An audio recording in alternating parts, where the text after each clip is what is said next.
So today I wanted to tell you how I picked the van that I picked. A Sprinter van was out of my budget. To get one under $20,000 has way too high of mileage. It needs too many things done to it. So to get a decent Sprinter van, you're looking at $20K or more.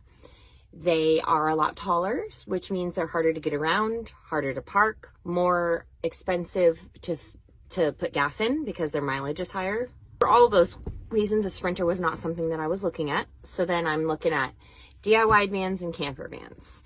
Now, the thing with DIY vans that I didn't realize until I started looking at it was that they are extremely hard to insure. Insurance companies want proof, receipts of everything.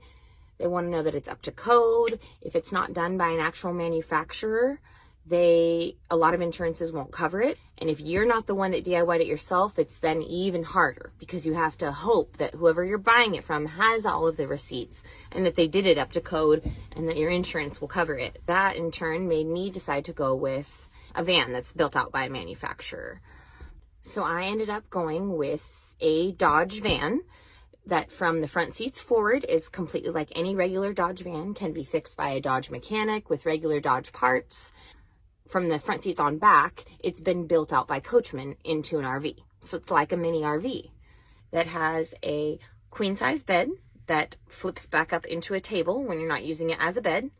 I've got a toilet, a counter with a set-up sink, a set-up stove top, a fridge and freezer, and cabinets. So it's still shorter than a Sprinter van, fits in an actual parking spot. It's 19 feet and parking spots are 20 feet. But it is longer than a regular van and still tall enough to stand up in. But it gets 10 to 12 miles to the gallon instead of the 6 to 8 that Sprinters get. It's a little bit shorter than Sprinters, so I can get into more places, under more things, under more overpasses.